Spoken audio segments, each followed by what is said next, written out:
ہر طرح کی تعریف، کبریائی اور بڑائی اللہ رب العالمین کے لیے ہے، جو تمام جہانوں کا خالق و مالک، مدبر و منتظم ہے۔ اور درود و سلام و آئے ہوئے تمام انبیاء کرام پر، خصوصیت کے ساتھ آخری نبی محمد عربی صلی اللہ علیہ وسلم پر، جو تمام جہانوں کے لیے رحمت، ہدایت اور بشیر و نذیر بنا کر بھیجے گئے۔ اللہم صلی علی محمد وعلی آل محمد کما صلیت علی ابراہیم وعلی آل ابراہیم انک حمید مجید۔ اللہم بارک علی محمد وعلی آل محمد کما بارکت علی ابراہیم وعلی آل ابراہیم انک حمید مجید۔ محترم سامعین، یہ رمضان المبارک کا مہینہ ہے اور اس کے فضائل کو کتاب و سنت کی روشنی میں بیان کیا گیا، اور ساتھ ہی اس کے مسائل بھی آپ کے سامنے رکھے گئے، لیکن کچھ اور بھی مسائل ہیں جو اس جمعہ آپ کے سامنے رکھے جائیں گے، کیونکہ ان مسائل میں کچھ مسائل ایسے بھی ہیں جو تھوڑا تفصیل طلب ہے۔ تو اس لیے گزشتہ جمعہ سحری اور افطاری کے متعلق میں نے جو بات بتائی تھی کہ اللہ تبارک و تعالیٰ نے قرآن کے اندر اس بات کو بیان کیا ہے کہ تم کھاؤ پیو، کلوا واشربوا حتیٰ یتبین لکم الخیط الابیض من الخیط الاسود من الفجر، یعنی ہم کو کھانا پینا ہے، یعنی سحری کے متعلق اس وقت تک جب تک کہ سفید دھاگا نہ آ جائے، یعنی کالے دھاگے کی جگہ سفید دھاگا نہ آ جائے، یعنی صبح کاذب سے صبح صادق تک کھانے پینے کا حکم ہے۔ اور یہ اللہ تبارک و تعالیٰ نے اپنے کلام مجید میں بیان کیا۔ اس کے بعد اللہ کہہ رہا ہے ثم اتموا الصیام الی اللیل، اور اپنے روزے کو پورا کرو رات تک۔ تو اس آیت کے پس منظر کو محدثین نے بیان کیا ہے، اور اس کا وجہ بھی محدثین نے بیان کیا ہے جو حدیث کی روشنی میں ہے، جس کا خلاصہ اور مفہوم یہ ہے کہ شروع میں ہمارے لیے جو افطار اور سحر کا وقت تھا وہ یہ تھا کہ جب آدمی مغرب کے وقت افطار کر لیتا تھا تب اس کو عشاء تک کی مہلت ہوتی تھی۔ عشاء کی نماز پڑھنے کے بعد جب وہ سو جاتا تھا اور سو کر اٹھتا تھا تو اس پر اب کچھ کھانا پینا نہیں تھا، اب ایک ہی مرتبہ پھر اگلے دن مغرب تک، تو یہ کافی لمبا وقت تھا۔ تو اس میں کئی ایک مسائل درپیش آئے صحابہ کرام کو، جس کی بنیاد پر اللہ تبارک و تعالیٰ نے ان دونوں وقتوں میں وسعت دی۔ اور وسعت دینے کا مطلب یہ نہیں ہوا کہ اب آپ اپنے طرح سے جو چاہیں نا اپنے اوپر نافذ کر لیں، کیونکہ قرآن نے جن چیزوں کو بھی بیان کیا ہے اس کا پس منظر اور اس کی تحقیق ہونی ضروری ہے۔ اگر یہ ہم نہیں کر رہے ہیں اور خود سے قرآن کی آیتوں کی تحقیق تفسیر بیان کر رہے ہیں تو یہ پھر ہمارے لیے گمراہی کا سبب بنے گا۔ اب یہاں مسئلہ ہے کہ اللہ تبارک و تعالیٰ نے جو عشاء کے بعد اب نہیں کچھ کھا سکتے تھے اس کو اللہ نے صبح صادق فجر تک کر دیا، صبح صادق فجر تک کر دیا۔ اور جو افطار کا وقت تھا سورج غروب ہوتے ہی، تو سورج غروب ہوتے ہی افطار کر لینا ہے، اس کو اللہ تبارک و تعالیٰ نے تھوڑی سی زیادہ، بہت زیادہ نہیں، تھوڑا سا زیادہ رخصت دے کر اور اس کو بھی اللہ نے رات تک کر دیا۔ یہ اس آیت کا معنی و مفہوم ہے اور پس منظر ہے۔ اب اس آیت کے معنی و مفہوم میں جب ہم جاتے ہیں تو ہمیں یہ بات سمجھ میں آتی ہے کہ عربی زبان کے اندر جو ہم لیل کہتے ہیں، اس سے اردو میں ترجمہ عمومی طور پر ہم کیا کرتے ہیں؟ رات۔ تو رات کے درجے ہیں، یعنی عربی لغت میں یہ لفظ رات کہہ کر کے اس کے 12 گھنٹے بنائے گئے ہیں۔ 12 گھنٹے کا پہلا ہے شفق، دوسرا ہے غسق۔ تو یہ سورج غروب ہونے کے فوراً بعد کا حصہ ہے، بعد کا پیریڈ ہے۔ تو یہ اسلام نے جو اللہ تبارک و تعالیٰ نے لیل کہا، تو اس لیل کے ذریعے اسلام نے یعنی شریعت نے یعنی آپ صلی اللہ علیہ وسلم نے اس لیل کے پیریڈ کو مختص کر دیا۔ کیوں؟ اس لیے کہ لیل کا اگر ہم عمومی معنی لیتے ہیں تو اس کے 12 پیریڈ ہوئے، اور 12 پیریڈ کا مطلب یہ ہوا کہ شفق سے لے کر صبح صادق، شفق سے لے کر اور صبح صادق کے ان 12 پیریڈ کو لیل سے تعبیر کیا گیا ہے عربی لغت میں۔ تو جو لوگ کہتے ہیں کہ افطاری رات تک پورا کرو، میں رات تک افطاری کھاؤ، تو پھر وہ سحری کب کھائیں گے؟ بات یہ ہوئی کہ سحری کب کھائیں گے، کیونکہ لیل سے مراد اگر وہ عمومی معنی لے رہے ہیں تو عربی لغت کے حساب سے عمومی مانا جائے گا صبح صادق تک۔ صبح صادق یعنی جو ہم لوگ فجر کی نماز پڑھتے ہیں، تو فجر تک لیل کا معنی عربی زبان میں لیا جاتا ہے۔ تو آپ فجر کی نماز پڑھ کے سحری کھائیں گے یا نماز سے پہلے کھائیں گے؟ کب سحری کھائیں گے؟ کیونکہ یہ تو افطار کا وقت ہوا نا آپ کا، تو پھر سحری آپ سورج نکلنے کے بعد کھائیے، زیادہ بہتر ہوگا۔ تو یہ اسلام نے نہیں کہا ہے، جیسا کہ ہم سمجھ رہے ہیں، جیسا کہ ہم اپنی فقاہت دکھاتے ہیں، جیسا کہ ہم اپنی بات کہتے ہیں، جیسا کہ ہم کہتے ہیں مولوی مولانا سے نہیں ملے گا، یا ہم لوگ جیسے اسٹوڈنٹ سے ملے گا، اس طرح کی جو باتیں آپ کہہ رہے ہیں، تو آپ ہمیں بتائیے کہ لیل کا معنی تو اہل لغت نے، اہل عرب نے 12 گھنٹے لیے، اور 12 گھنٹوں کو جو ترتیب دیا وہ صبح تک آیا۔ فجر، سحر، عتمہ، شفق، غسق، یہ سارے اس کے پیریڈ ہیں، مخمہ۔ تو اس میں آپ کب کھائیں گے، کب تک کھائیں گے، یہ بات اصل سمجھنے کی۔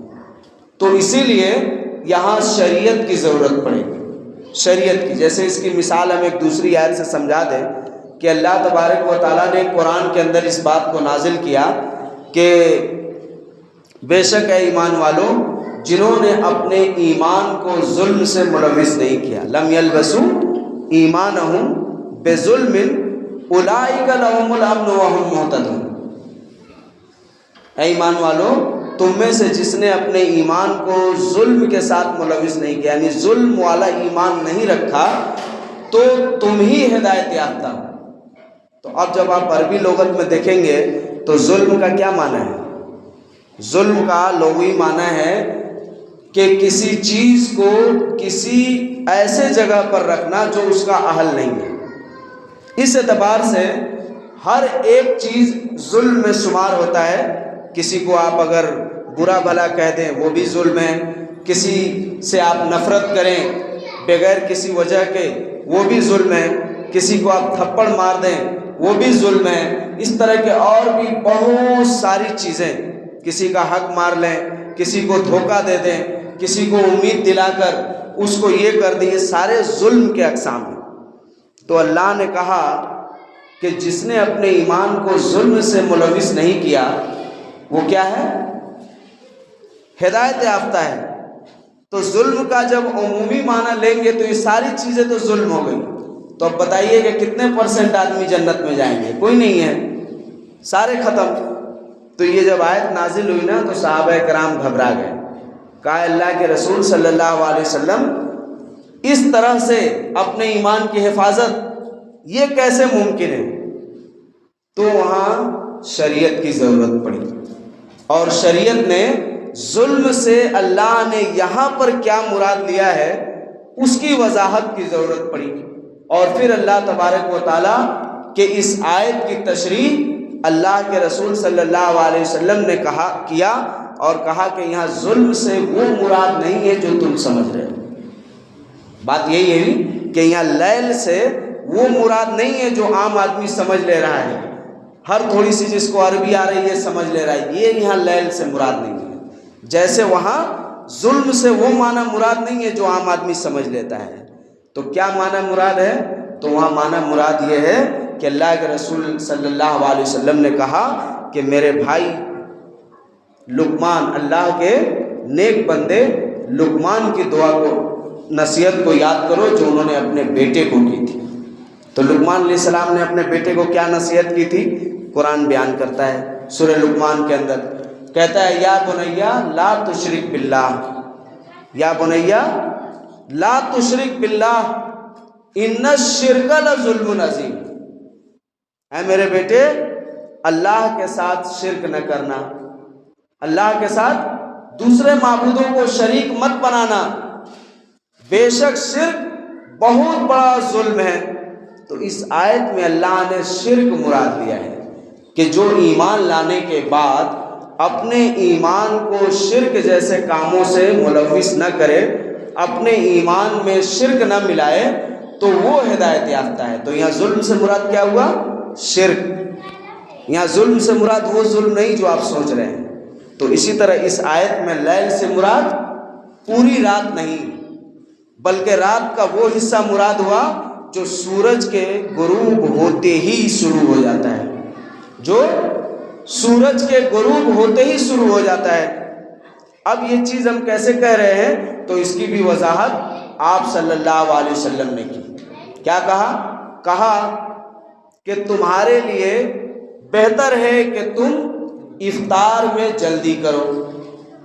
یہ بھی آپ صلی اللہ علیہ وسلم نے کہا کہ میری امت اس وقت تک خیر پر رہے گی جب تک وہ افطار میں جلدی کرے گی۔ یہ بھی آپ صلی اللہ علیہ وسلم نے کہا کہ میری امت افطار میں جلدی کرے، کیونکہ یہود اور نصارہ اور مشرکین افطار میں تاخیر کرتے ہیں۔ یہ بھی آپ صلی اللہ علیہ وسلم نے کہا کہ میری امت اس وقت تک خیر پر رہے گی جب تک وہ افطار میں جلدی کرے گی اور ستاروں کے طلوع ہونے کا انتظار نہیں کرے گی۔ یہ ساری حدیثیں صحیح ہیں۔ ان حدیثوں سے، یہ قولی حدیثیں ہیں، قولی حدیثیں مطلب کہ آپ نے کہا، ان حدیثوں سے یہ بات واضح ہو گئی کہ ہم کو افطار کرنے کے لیے اس وقت تک ٹائمنگ ہے، سورج غروب ہو کر وہاں تک جب تک کہ ستارے طلوع نہ ہو جائے، یعنی ستارے کے طلوع ہونے سے پہلے تک ہم کو چاہیے کہ ہم اپنا افطار کر لیں۔ کیا چاہیے؟ ہم کو اپنا افطار کر لینا چاہیے۔ یہی بات امام محمد نے بھی لکھی ہے، جو امام ابو حنیفہ کے شاگرد مانے جاتے ہیں۔ انہوں نے لکھا ہے اپنی کتاب موطا میں کہ افطار میں جلدی کرنا وہو قول امام ابی حنیفہ، یہی امام ابو حنیفہ کا مسلک ہے۔ افطار میں جلدی کرنا، یہی افطار میں جلدی کرنا، یہ امام ابو حنیفہ رحمۃ اللہ علیہ کا مسلک ہے، اور تمام مسلمانوں کا مسلک یہی ہے، اور بہتر یہی ہے کہ افطار میں اور مغرب کی نماز میں جلدی کی جائے بنسبت اس کے تاخیر کرنے میں۔ اب آپ کہتے ہیں امام ابو حنیفہ مسلک اعلیٰ حضرت فلانا، آپ اس پر کتنے پرسنٹ عمل پیرا ہیں؟ کتنے پرسنٹ عمل پیرا ہے؟ تو آپ کے حنفی ہونے کا کیا فائدہ ہوا کہ آپ صرف منہ میں رام رام بغل میں چھری لیے ہوئے ہیں؟ تو اب تو امام ابو حنیفہ کے بھی نہیں۔ بات سمجھ میں آئی کہ نہیں؟ تو یہ حقیقت ہے، یہ حقیقت ہے۔ تو اس کا مطلب یہ ہے کہ آپ صلی اللہ علیہ وسلم نے جو قولی اعتبار سے کہہ دیا، یہ تو حدیث ہو گئی، مگر آپ صلی اللہ علیہ وسلم نے فعلی طور پر جو کام کیا وہ بھی حدیث کے اندر موجود ہے۔ حضرت انس رضی اللہ تعالیٰ عنہ، یہ کون ہے معلوم ہے؟ ایک صحابی رسول ہے، لیکن صرف صحابی رسول نہیں ہے، یہ خادم رسول بھی ہیں صلی اللہ علیہ وسلم۔ انہوں نے آپ صلی اللہ علیہ وسلم کی 10 سال خدمت کی۔ یہ کیا کہتے ہیں؟ کہتے ہیں کہ میں نے آپ صلی اللہ علیہ وسلم کو کبھی یہ نہیں دیکھا کہ آپ نے افطار کیے بغیر مغرب کی نماز پڑھی۔ اور آپ کے افطار کا ٹائمنگ کیا ہوتا تھا؟ جیسے سورج غروب ہوتا ویسے ہی آپ افطار کر لیتے، گرچہ ایک پانی کا گھونٹ ہی کیوں نہ ہو۔ تو اس میں کہاں آیا کہ 5 منٹ اور تھوڑا انتظار کر لیا جائے؟ 5 منٹ تھوڑا اور دیکھ لیا جائے، 5 منٹ تھوڑا اور دیکھ لیا جائے، آیا؟ نہیں آیا۔ اسی طرح حضرت عبداللہ ابن عباس رضی اللہ عنہما کا عمل موجود ہے کہ وہ جب افطار پر بیٹھتے تو ایک بچی کو چھت پر بھیج دیتے۔ اب ذرا غور کیجئے کہ یہاں ابھی سائنس کی دنیا ہے، سائنس کی دنیا میں ابھی بھی آپ دوربین لگائیے گا نا تو وہ سب نظر آئیں گے، ستارے چاند سب نظر آئیں گے۔ تو اس کا کیا مطلب ہے کہ یہ رات ہے؟ کیا کہیے گا؟ تو اسی لیے اسلام نے رویت کا اعتبار کیا، آنکھ سے دیکھنے کا۔ تو یہاں کیا کہہ رہے ہیں کہ وہ ایک بچی کو یا بچے کو چھت پر بھیج دیتے اور وہ کھیلتے رہتا، انتظار کرتے رہتا، اور جب سورج آنکھوں سے چھپ جاتا تو اس کی وہ اطلاع دیتا اور حضرت عبداللہ ابن عباس افطار کرتے۔ یہی کام اللہ کے رسول صلی اللہ علیہ وسلم سے بھی ثابت ہے، آپ بھی ایسا ہی کرتے۔ اسی طرح سے آپ نے ایک سفر میں ایک صحابی کو کہا کہ میرے لیے ستو گھولو، تو اس صحابی رسول نے کیا کہا؟ بخاری کی روایت ہے اور بھی حدیث کی کتابوں میں حدیث ہے، کہ اللہ کے رسول ابھی تو سورج کی لالی نظر آ رہی ہے۔ تو آپ صلی اللہ علیہ وسلم نے کہا کہ میں نے تم سے کہا کہ میرے لیے ستو گھولو۔ اس نے دوبارہ کہا تو آپ صلی اللہ علیہ وسلم نے کہا کہ میں نے تمہیں کہا کہ تم میرے لیے ستو گھولو۔ تو آپ صلی اللہ علیہ وسلم کے لیے ستو گھولا گیا اور آپ نے افطار کیا۔ مطلب کیا ہے کہ سورج کا چھپ جانا افطار کا وقت ہو گیا، اور یہی شریعت نے اللیل سے مراد لیا ہے۔ اللیل سے مراد پوری رات نہیں لیا ہے، اللیل سے مراد پوری رات نہیں لیا۔ اگر پوری رات لیا ہے تو بہتر ہے فجر کا نماز پڑھ لیجئے اور اس کے بعد افطاری کریے، بہتر نہیں ہوگا؟ آپ اپنا اسٹیمنا دکھا رہے ہیں نا، تو اللہ کو آپ کا اسٹیمنا نہیں دیکھنا ہے۔ بات سمجھ میں آئی؟ اللہ کے رسول صلی اللہ علیہ وسلم نے جو کہا، کیا کہا کہ میری امت خیر اور بھلائی پر رہے گی جب تک وہ افطار میں جلدی کرے گی۔ اس قول کے کہنے کی حکمت یہ ہے کہ آپ نے دوسری حدیث میں یہ بات بیان فرما دی کہ یہود اور نصارہ اور مشرکین کیا کرتے ہیں؟ ستاروں کے طلوع ہونے کا انتظار کرتے ہیں افطار کے لیے، تم ایسا مت کرنا۔ اور اللہ نے قرآن میں کیا کہا؟ غیر المغضوب علیہم ولا الضالین، انعمت علیہم غیر المغضوب علیہم ولا الضالین۔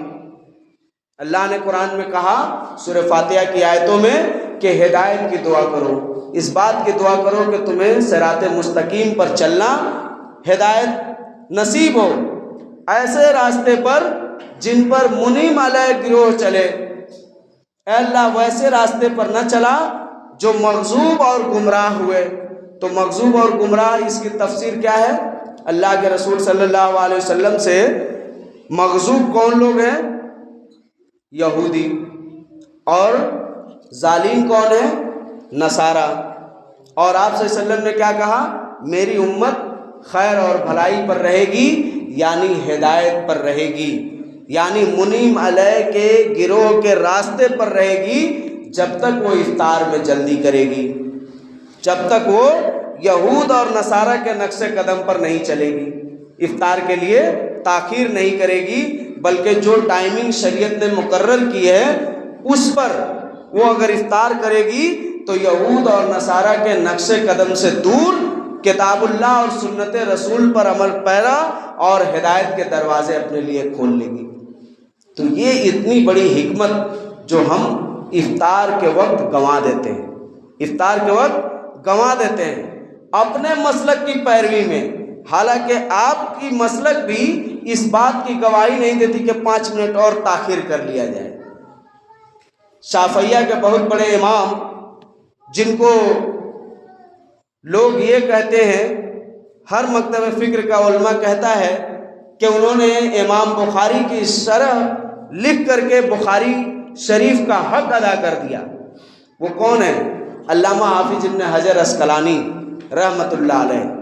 وہ لکھتے ہیں فتح الباری شرح بخاری میں کہ افسوس ہے لوگوں پر، آج کے لوگوں پر، کہ یہ افطار کے لیے تاخیر کہتے ہیں اور اس کو احتیاط کا نام دیتے ہیں، جبکہ علماء سلف اور خلف سے یہ بات نامعقول ہے، یعنی ثابت نہیں ہے، بدعت ہے۔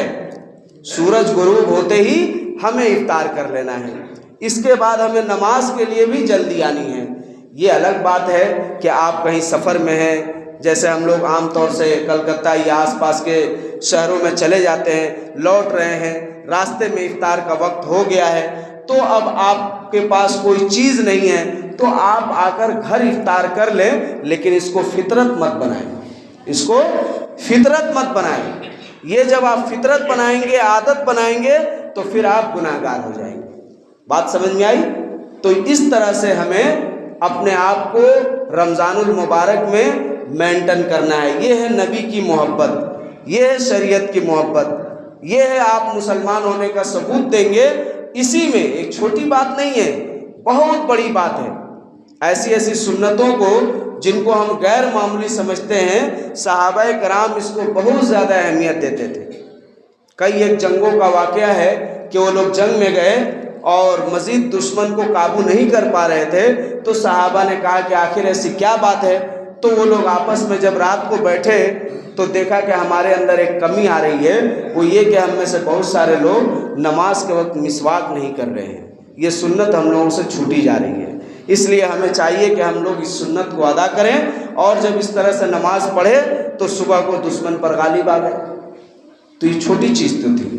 آج ہمارے بہت سارے لوگ جو اپنے آپ کو مطلب یہ کیا سمجھتے ہیں، لمبا وسعت ذہن والا سمجھتے ہیں، سوچتے ہیں ہم بہت تیر مار لیے ہیں، تو بتا رہے یہ چھوٹی چھوٹی چیزیں، اس میں کیا دماغ تک ہے، چھوٹی چھوٹی۔ اسلام کی کوئی بھی چیز چھوٹی چھوٹی نہیں ہے۔ آپ چھوٹے ہو سکتے ہیں، آپ چھوٹے ہو سکتے ہیں۔ جیسے مثال کے اگر آپ لاکھ روپیہ بھی کمائیں گے تو قارون اور حامان اور سداد کی دولت کو نہیں پہنچ سکیں گے، تو آپ چھوٹے ہو سکتے ہیں۔ بات سمجھ میں آئی؟ شریعت کی باتیں چھوٹی نہیں ہو سکتی ہیں، شریعت کی چھوٹی سے چھوٹی باتیں آپ کے لیے بہت بڑی بات ہے۔ آپ کے لیے وہ جنت اور جہنم اور اللہ کی رضا کے فیصلے کے لیے ہے۔ اس کو چھوٹی چھوٹی باتیں نہیں کہنی چاہیے۔ یہ علامہ ابن قیم رحمۃ اللہ علیہ نے لکھا ہے کہ پہلے کے لوگ ان چیزوں کو نبی کی سنت سمجھ کر ادا کرتے تھے، اور آج کے لوگ اس کو کہتا ہے تو نبی کی سنت ہے یہ کہتے ہوئے چھوڑ دیتے ہیں۔ یعنی پہلے کے لوگ نبی کی سنت کو اہمیت دیتے تھے، اور آج کے لوگ نبی کی سنت کہتے ہیں تو سنت ہے نا، فرض تھوڑی ہے، واجب تھوڑی ہے، فرض واجب تھوڑی ہے، سنت ہے، سنت ہے، تو یہ کہہ کے چھوڑ دیتے ہیں۔ تو یہ ہمارے لیے بہت بڑی بات ہے کہ اگر ہم اپنے افطار کو بہتر کر لے جائیں، کیونکہ محبت یہی کہتی ہے، آپ اللہ اور اس کے رسول سے محبت کرتے ہیں تو یہی ہے کہ آپ کو جب کہا جائے بیٹھ جاؤ تو بیٹھ جائیے، آپ کو جب کہا جائے اٹھ جاؤ تو اٹھ جائیے۔ یہ تھوڑی آپ بتانے چلیے گا کہ اچھا رکیے نا ابھی تو تھوڑا سا، اچھا رکیے نا ابھی تو تھوڑا سا، تو یہ کون سی محبت ہے؟ یہ محبت نہیں ہے۔ تو یہ حکمت ہے جو ہمیں سمجھنی چاہیے۔ اسی طرح سے اس کے اندر ایک چیز اور بھی آتی ہے، اور وہ ہے تراویح، تہجد اور قیام اللیل کا مسئلہ۔ تراویح، تہجد اور قیام اللیل، یہ تینوں نام رات کی نمازوں کے ہیں، اور جو رات کی نمازوں کے یہ تینوں نام ہیں، تو اس تعلق سے آپ سب سے بہتر بات سمجھ لیجئے کہ ان میں فرق کیا ہے۔ تو معلوم ہونی چاہیے کہ تراویح اور تہجد کی نماز یہ دو نام ضرور ہیں، لیکن اس میں کوئی زیادہ فرق نہیں۔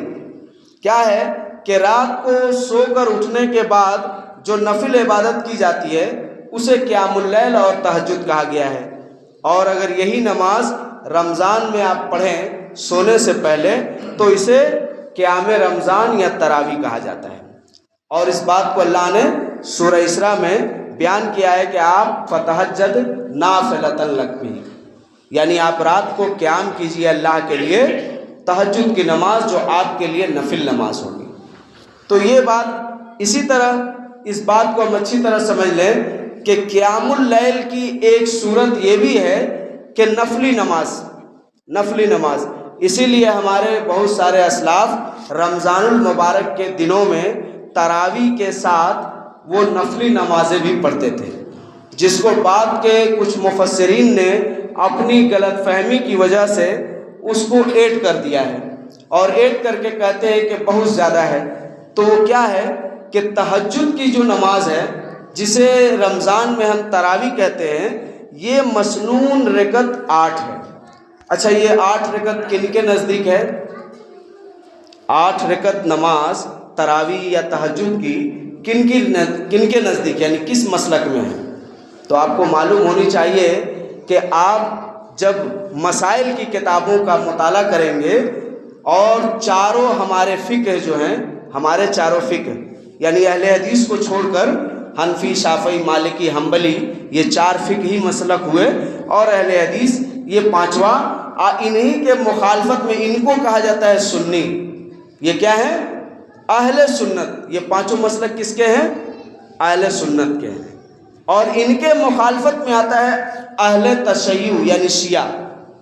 اب جب ان دونوں کی کتابوں کا آپ مطالعہ کریں گے تو آپ کو دیکھنے کو یہی ملے گا، کیا ملے گا؟ کہ تراویح اور تہجد کی مسنون رکعت 8 ہے، شافعیہ کا مسلک ہے۔ تراویح کی اور تہجد کی مسنون رکعت 8 ہے، حنفیہ کا مسلک ہے۔ تراویح کی اور تہجد کی مسنون رکعت 8 ہے، حنبلیہ کا مسلک ہے۔ اور تراویح اور تہجد کی مسنون رکعت 8 ہے، مالکیہ کا مسلک ہے۔ تراویح اور تہجد کی 8 رکعت مسنون ہے، اہل الحدیث کا مسلک ہے۔ تراویح اور تہجد کی مسنون رکعت 8 ہے، یہ شیعوں کا بھی مسلک ہے۔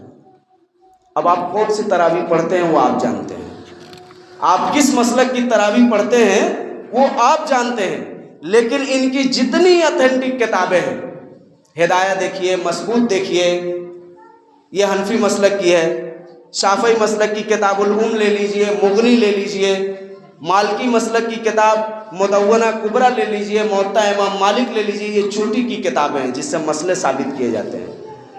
تو جب ان کتابوں کو آپ ٹٹولیں گے نا تو اس میں یہی آپ کو ملے گا۔ اس کے بعد والا لفظ فتاوی شامی دیکھ لیجئے، فتاوی شامی میں بھی صاف لکھا ہوا ہے کہ مسنون رکعت تراویح اور تہجد کی کتنی ہے؟ 8 رکعت ہے۔ اب اس کے بعد والا جو جملہ ہے نا، اس کو سمجھنے میں لوگوں نے غلطی کی ہے۔ لیکن آپ کے لیے نفل تو نفل کی اجازت ہے، آپ جتنا چاہیں پڑھیں اور اخیر میں وتر پڑھ لیں۔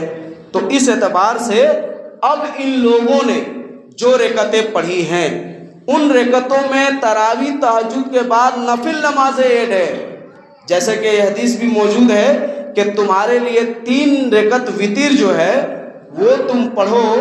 تو 2 طریقے اس کے بتائے آپ صلی اللہ علیہ وسلم نے۔ ایک طریقہ کیا بتایا کہ تینوں رکعت کو ایک ساتھ پڑھو، یہ ایک طریقہ ثابت ہے۔ اور دوسرا طریقہ ہے کہ تینوں رکعت میں سے 2 رکعت کو ایک سلام کے ساتھ اور 1 رکعت کو ایک سلام کے ساتھ پڑھو، یہ آپ صلی اللہ علیہ وسلم نے بتایا۔ اس کے بعد آپ نے تیسرا طریقہ جو بتایا 3 رکعت تراویح کا، یہ وتر کا، اس کے بارے میں آپ نے کیا کہا کہ اس طرح سے 3 رکعت وتر مت پڑھنا۔ کس طرح سے؟ مغرب کی نماز کی طرح سے۔ تو مغرب کی نماز آپ کس طرح پڑھتے ہیں؟ 2 رکعت پڑھ کر بیٹھتے ہیں اور پھر تیسری رکعت پڑھ کر سلام پھیرتے ہیں۔ اس طرح سے 3 رکعت تراویح نہیں پڑھنا ہے، باقی 2 رکعت پڑھ کے سلام پھیر دیجئے، پھر اٹھ کر 1 رکعت پڑھیے، یہ آپ کے لیے کیا ہوگا؟ وتر ہے۔ لیکن یہ 2 رکعت جو آپ پڑھے ہیں یہ کیا ہے؟ یہ تو تہجد اور تراویح بھی نہیں ہوا اور وتر بھی نہیں ہوا، تو یہ کیا ہے؟ تو اس کے بارے میں آپ صلی اللہ علیہ وسلم کہتے ہیں تمہارے لیے 2 رکعت نفل نماز ہے۔ تو اب آپ دیکھیے کہ 8 رکعت آپ پڑھے نا مسنون وتر یا تراویح اور 2 رکعت نفل ملائے تو کتنا ہوا؟ 10، اور 1 رکعت وتر ملائے تو کتنا ہوا؟ 11۔ تو یہی جو 2 رکعت پڑھنا ہے نا، اس 2 رکعت کو آپ اضافہ بھی کر سکتے ہیں، شریعت نے آپ کو اس کی اجازت دی ہے۔ ابھی یہیں سے آپ جو 2 رکعت اضافہ کریں گے تو کسی مسلک والے نے 23 پڑھا ہے، کسی مسلک والے نے 26 پڑھا ہے، کسی مسلک میں 40 پڑھی گئی ہے، کسی میں 50 پڑھی گئی ہے، کسی میں 60 پڑھی گئی ہے، یہ سب کتابوں میں لکھا ہوا ہے، آپ دیکھ سکتے ہیں۔ تو اتنا کہیں نہیں پڑھتے ہیں لوگ، خالی 23۔ جب تراویح آپ کہہ رہے ہیں تو تراویح 11 رکعت ہی ہے، اس سے زیادہ نہیں ہے۔ یعنی 8 رکعت ہے، 3 رکعت وطر ہے، اور کبھی کبھار آپ صلی اللہ علیہ وسلم نے 5 رکعت بھی وطر اس کے ساتھ پڑھی ہے، 5 رکعت بھی وطر پڑھی، تو اس اعتبار سے کتنا ہو جائے گا؟ 13 رکعت ہو جائے گا۔ تو یہ ہے اصل اس کی حقیقت۔ تو اسی لیے قیام اللیل ایک الگ نماز ہو گئی۔ قیام اللیل یعنی نفلی نماز، جیسے کہ نفلی روزوں کی مثال سے آپ سمجھ لیجئے کہ ایک فرض روزہ ہے، وہ کتنا ہے؟ 30 یا 29۔ اچھا اگر آپ 31 رکھ لیں گے تو کوئی گناہ ہے؟ فرض روزہ کتنا ہے؟ 30 یا 29 ہے نا۔ اگر آپ 30 سے زیادہ 32 رکھ لیں، کوئی 35 رکھ لیں تو کوئی گناہ ہے؟ گناہ ہے تو کیوں نہیں رکھتے ہیں؟ رکھیے اس مرتبہ 35 روزہ رکھا جائے، کوئی نقصان ہو جائے گا؟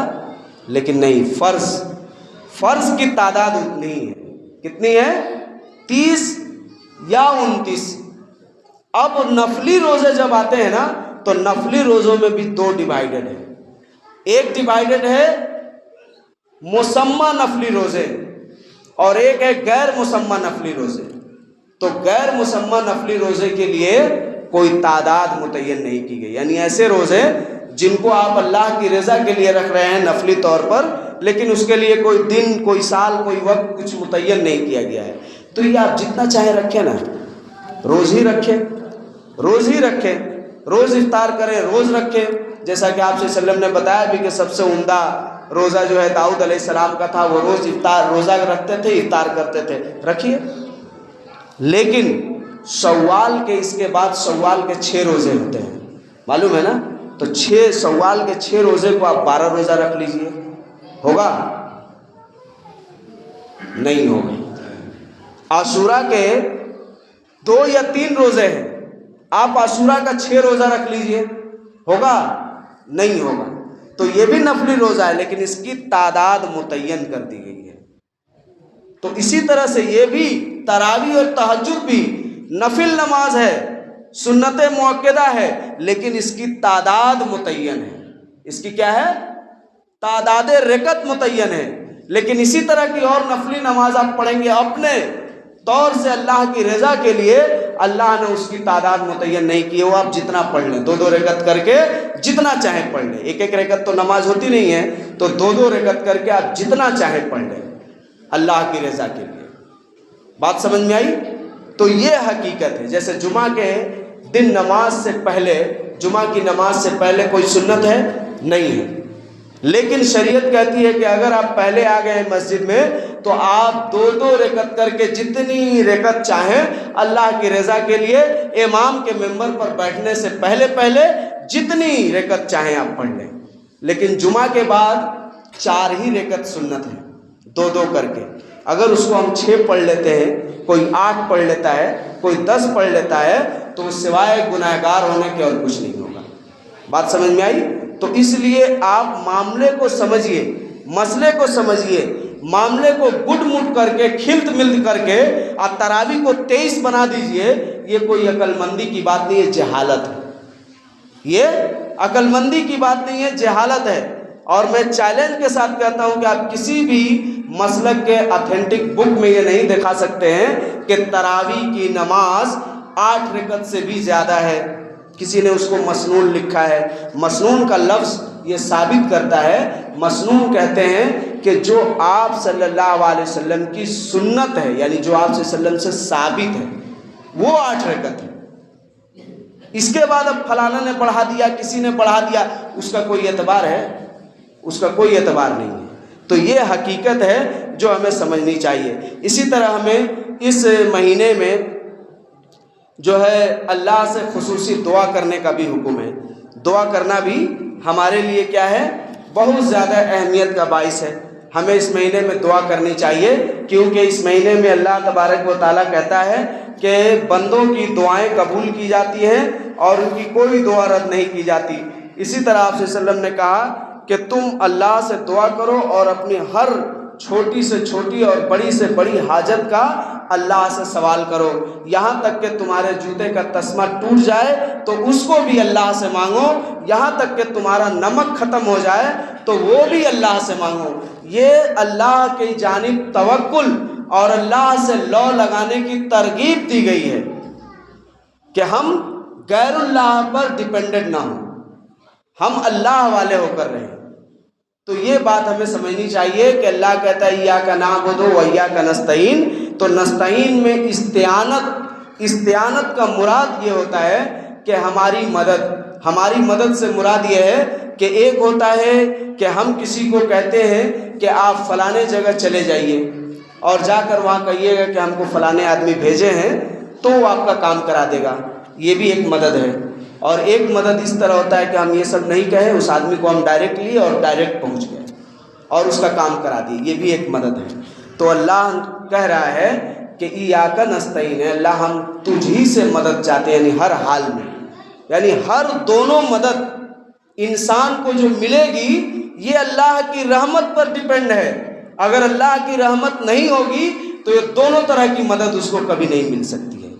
جو آپ بڑی دھڑلے سے کہہ دیتے ہیں کہ بیوی سے روٹی مانگنا، تب بیوی سے روٹی آپ مانگتے ہیں کب مانگتے ہیں؟ اس کا میں نے فلسفہ کئی بار سمجھایا ہے۔ دنیا کی کوئی بھی آپ چیز سمجھ لیجئے اس فلسفے کے طور سے کہ روٹی تک، ایک روٹی جو آپ کو مل رہا ہے اس تک پہنچنے کے لیے آپ کو بہت سارے معاملات طے کرنے پڑے ہیں، کمانا پڑا ہے، پیسہ لانا پڑا ہے، پھر اس سے آٹا خریدنا پڑا ہے یا گیہوں خریدنا پڑا ہے، پھر اس کو پسوانا پڑا ہے، پھر اس کو پسوا کر بازار سے لانا پڑا ہے، پھر اس کے بنانے کے لیے آپ کو ایک گملے کی ضرورت پڑی ہے، پھر اس کو گوندنے کے لیے پانی کی ضرورت پڑی ہے، پھر اس کے ساتھ ہی آپ کو پکانے کے لیے ایندھن کی ضرورت پڑی ہے، پھر اس ایندھن کو لکڑی کی صورت میں یا گیس کی صورت میں اپنے گھر میں لانے کی ضرورت پڑی ہے، پھر اس کو بیلنے کے لیے توا چوکی کی ضرورت پڑی ہے۔ اتنا سارا کورم پورا کرنے کے بعد آپ کو ایک روٹی ملی ہے۔ یہ جو چھوٹی چھوٹی چیزیں ہیں ان میں سے کوئی بھی ایک چیز اللہ تعالیٰ ہٹا لے گا تو آپ ایک روٹی اپنی بیوی سے مانگنے کے اہل نہیں ہیں پوری زندگی۔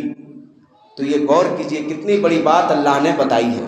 اسی لیے اللہ نے کہا ہے اور اللہ کے رسول نے کہ بندے کو چاہیے، اللہ کہتا ہے بندے کو چاہیے کہ وہ مجھ سے سوال کرے۔ جو بندہ مجھ سے سوال نہیں کرتا ہے، دعا نہیں کرتا ہے، وہ کیا ہے؟ اس سے میں ناراض ہو جاتا ہوں۔ تو یہ بات ہمیں معلوم ہونی چاہیے۔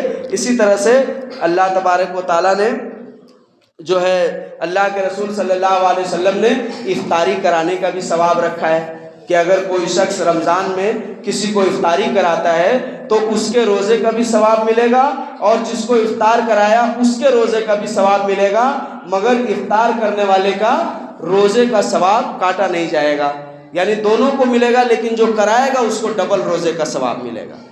تو یہاں پر ایک بات اور سمجھ لینی چاہیے کہ بہت سارے لوگ چندہ کر کے کرتے ہیں، تو چندہ کرنے کا اس میں تصور نہیں دیا گیا، اس میں دیا گیا کہ آپ انفرادی کتنے لوگوں کو کھلا سکتے ہیں، جو آپ کی استطاعت ہے آپ کھلائیے۔ صحابہ نے سوال کیا کہ اللہ کے رسول صلی اللہ علیہ وسلم ہم میں سے بہت سارے لوگ ایسے ہیں جن کو اس بات کی استطاعت نہیں کہ وہ کسی کو بھر پیٹ کھلا سکے، تو آپ صلی اللہ علیہ وسلم نے کہا تو ان کے لیے تمہارے لیے ایک گلاس پانی اور کھجور ہی کافی ہے۔ مطلب یہاں چندے کا تصور موجود نہیں ہے۔ اگر چندے کا تصور موجود ہوتا تو آپ سے وسلم کہتے کہ تم مالداروں کو چاہیے کہ اپنے غریب بھائیوں کو خوب افطار کراؤ، چندہ کر کے کراؤ، ایسا تصور نہیں ہے۔ لیکن غریب اور مسکین کا خیال رکھنے کو کہا گیا ہے آپ اپنی استطاعت کے طور پر، اور جہاں اس طرح کا پوزیشن ہے وہاں بیان بھی کر دیا گیا ہے۔ جیسے کہ قربانی کے دنوں میں کیا کہا گیا ہے کہ تم چاہیے کہ تم اپنے بھائیوں کو بھی اپنی قربانی میں شریک کر لو۔ تو ایک جانور میں اونٹ ہے تو 20 آدمی، گائے ہے تو 10 آدمی شریک ہو سکتا ہے۔ یہ شرکت ہے، یہ کینہ بیچی والا شرکت نہیں ہے، یہ پیار کے لیے شریک ہونے کو کہا گیا۔ اسی طرح کہا گیا کہ اس میں چاہیے کہ اپنے بھائیوں کو گوشت تقسیم کرو، تو یہ ایک الگ پس منظر ہے، اور افطار کا ایک الگ پس منظر ہے۔ اسی طرح اب انشاءاللہ یہ 15-16 رمضان ہو گیا، اب اس کے بعد سے لیلۃ القدر کی رات آئے گی جو ہمارے لیے بہتر ہے اور 1000 مہینے کی عبادت کے برابر ہے، لہٰذا ہمیں لیلۃ القدر کو چھوڑنا نہیں ہے، اس میں پوری عبادت کرنی چاہیے اور پورے طرح سے چاک اور چوبند ہو کر آنے کی اللہ سے توفیق کی ہم دعا کریں، کیونکہ لیلۃ القدر بھی ایک بہت ہی عظیم رات ہے جو ہمیں ملی ہے اس کے بعد پھر 1 سال انتظار کرنا پڑے گا، اور پتہ نہیں کہ ہم میں سے کتنے لوگ زندہ رہیں گے۔ تو اس لیے یہ موقع ہے کہ اس میں ہم عبادت کر کے اپنے گناہوں کو اللہ سے معاف کرائیں اور زیادہ سے زیادہ نیکیاں جمع کر لیں۔ اسی طرح یہ آخری عشرہ آ رہا ہے تو اس میں اعتکاف بھی کرنا ہمارے لیے بہتر ہے، جو کہ سنت مؤکدہ کفایہ ہے۔ یعنی اعتکاف کرنا کیا ہے؟ سنت مؤکدہ کفایہ۔ مطلب یہ ہوا کہ اعتکاف کرنے کی اگر کسی نے نیت کر لی ہے تو اب اس کو اعتکاف میں بیٹھنا ہی ہوگا، ایسا نہیں ہے۔ کسی مجبوری کے تحت وہ اس نیت کو مؤخر بھی کر سکتا ہے، تو اسی لیے اس کے ساتھ کفایہ کا لفظ لگایا گیا۔ اسی طرح سے اعتکاف کا آغاز 20 رمضان المبارک کی شام سے ہوتا ہے، یعنی اعتکاف کرنے والا مغرب سے پہلے مسجد میں آ جائے اور صبح کو فجر کی نماز پڑھ کر جائے اعتکاف میں داخل ہو جائے، یعنی اعتکاف کرنے کی جگہ میں۔ یعنی اعتکاف کے لیے فجر کے بعد اعتکاف کی جگہ بیٹھنا مسنون ہے۔ یہ حدیث ترمذی میں 791 نمبر ہے۔ اس سے کیا مطلب سمجھ میں آیا کہ بہت سارے لوگ اس غلط فہمی میں رہتے ہیں کہ یعنی شام سے ہی اعتکاف میں بیٹھیں گے۔ نہیں، یہ نہیں کہا گیا ہے۔ اعتکاف میں آپ کو فجر کی نماز کے بعد سے بیٹھنا ہے اعتکاف کی جگہ میں، لیکن نیت آپ کو شام سے ہی کر لینی ہے۔ اسی لیے آپ کو شام کو ہی مسجد میں آ کر اور اپنے لیے جگہ مختص کر لینا ہے، لیکن اس جگہ میں آپ کو بیٹھنا کب ہے؟ فجر کی نماز کے بعد سے۔ یہ تحقیق ہے، شام سے ہی نہیں بیٹھ جانا ہے۔ بات سمجھ میں آئی؟ بات سمجھ میں آئی کہ نہیں؟ اب کچھ لوگ کہہ رہے ہیں کہ اچھا تو شام کو تو ہی رات یعنی عربی تاریخ تبدیل ہوتی ہے نا، تو شام کو تو عربی تاریخ تبدیل ہوتی ہے، ختم کب ہوتی ہے؟ شام کو آج جیسے ہم لوگ افطار کریں گے تو کیا ہوگا؟ 17 رمضان ہو جائے گا، تو 17 رمضان ختم کب ہوگا؟ کل۔ تو یہ تو ایک ہی دن ہوا نا، دوسرا دن کہاں سے ہو گیا؟ تو یہ سمجھنے کی ضرورت ہے جو ہم نہیں سمجھ پاتے ہیں عربی کیلنڈر کے تعلق سے۔ تو ہمیں ان مسائل کو اپنے اندر لانے کی اور اسی کے مطابق اللہ کی عبادت کرنے کی ہمیں اللہ سے توفیق مانگنی چاہیے۔ اللہ ہمارے ایمان اور اعمال کی اصلاح فرمائے، ہمیں ایک اور نیک بنائے، اور کتاب اللہ اور سنت رسول اللہ صلی اللہ علیہ وسلم کے تعلق سے اپنے ایمان کو درست کرتے ہوئے عمل کرنے کی توفیق عطا فرمائے۔